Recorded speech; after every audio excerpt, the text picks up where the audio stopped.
Chapter 5. The Lantern's Song. Light may fade where shadows roam, yet stars will guide the heart back home. The lanterns of Crest Hollow glowed like fireflies against the dusk, their crystal cores pulsing faintly with the aria of warmth. The town nestled in a crescent of cliffs, its cobblestone streets winding around a central star loom, taller than Lumivale's but just as cracked. Leora's chest tightened as she studied it, its dim light a reminder of the star's fading songs. Aelia clung to her hand, the girl's small star-shaped pendant glinting in the lantern light. Leora's own lyre pendant hummed softly, as if greeting the town's fragile glow. Mira led the way, her lute slung low, her steps light despite the long road from the Vale of Echoes. "This place is gorgeous," she said, spinning to take in the cliffside homes. "Imagine the ballads I could write here. The heroes of Crest Hollow, saviors of the stars." "Keep your voice down," Kale muttered, his eyes scanning the rooftops. His flute was tucked into his belt, but his hand never strayed far from it. "We're not heroes. We're targets." Aelia whimpered, pressing closer to Liora. The girl hadn't spoken much since the Vale, her eyes wide with the weight of her own awakening. Liora knelt, offering a smile. "We're safe here, Aelia. We'll find someone to look after you." Aelia's lip trembled. "But the monsters, they came for me, because I heard the stars." Liora's throat tightened. She wanted to promise safety, but Kale's words echoed. "The silencers targeting Starweavers." She glanced at her pendant, its faint hum a question she couldn't answer. Why her? Why Aelia? What did the silencer want with their songs? Crest Hollow's inn was a warm reprieve, its hearth crackling with star-fueled embers. The innkeeper, a stout woman with silver-streaked hair, eyed them warily but offered rooms after Mira's cheerful haggling. As they settled at a corner table, Leora's gaze drifted to the star loom visible through the window. Its fractures glinted, and she swore she heard a faint, broken note. A plea for help.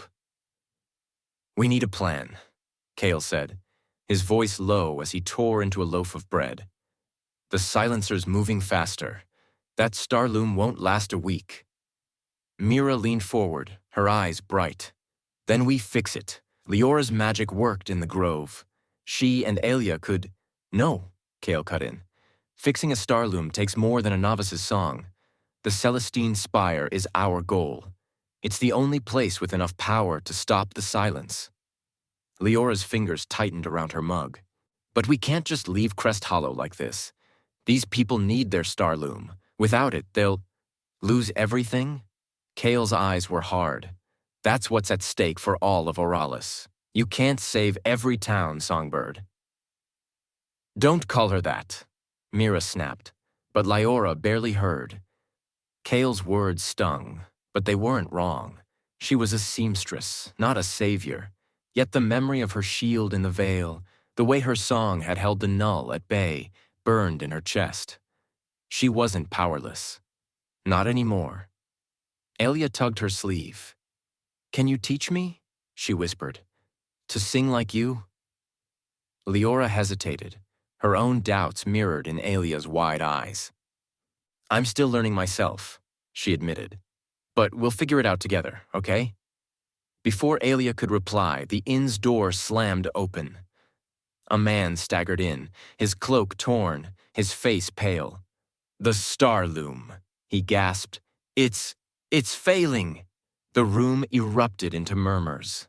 Liora's pendant flared, and she was on her feet before she realized it.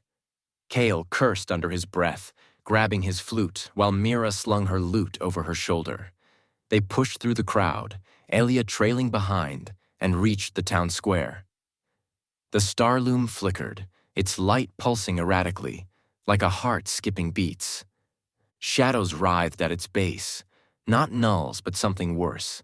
A coiling mass of silence, like ink spreading through water. The air grew thick, the aria of warmth stuttering into a mournful wail. Townsfolk backed away, their faces etched with fear. "It's the silencer," Cale said, his voice grim. "They've marked this place." Leora's heart raced. Her pendant burned, and that whisper came again. "Sing, and you will break." She shoved it down, stepping forward. "We have to try," she said, her voice trembling but firm. "Aelia, stay with Mira." Mira strummed a bright chord, her lute's notes cutting through the silence. "I've got her," she said, pulling Aelia close. "Do your thing, Liora." Cale raised his flute, but Liora grabbed his arm. "Together," she said. "Your dissonance, my harmony, like in the veil." He hesitated, then nodded. "Don't falter." Liora sang, her voice raw but steady, the pendant glowing as silver threads spun from her fingertips. Cale's flute joined, a jagged counterpoint that made the air crackle. The threads wove with his shockwaves, forming a radiant lattice that pushed back the shadowy mass. The starloom's light flared, its song strengthening for a moment. But the silence fought back. The mass pulsed, and a figure emerged, a cloaked silhouette, their mask of fractured crystal gleaming. The silencer. Their voice was a chilling whisper slicing through Leora's song. "Your voice will end it all, Starweaver." Liora's song wavered, her threads flickering. Cale's flute surged, his dissonance holding the line, but the silencer raised a hand, and the silence thickened, swallowing their magic. Liora's knees buckled, her vision blurring, but Mira's lute rang out, a defiant melody that bolstered her resolve. "Keep going," Mira shouted, her chords weaving with Leora's threads. Aelia's small voice joined, a trembling note that sparked a new thread from her star pendant. The combined magic, harmony, dissonance, and hope, pushed the silencer back, their form dissolving into the shadows. The starloom stabilized, its light steady but weak. The crowd cheered, but Leora's chest heaved, her throat raw. The silencer was gone, but their words lingered, a poison in her heart. Cale lowered his flute, his eyes on her. "You're stronger than I thought," he said, almost soft, "but they're not done with you." Leora nodded, her gaze on Aelia, who clutched her pendant with a shy smile. The stars above Crest Hollow were dim, but they sang, faint and fragile.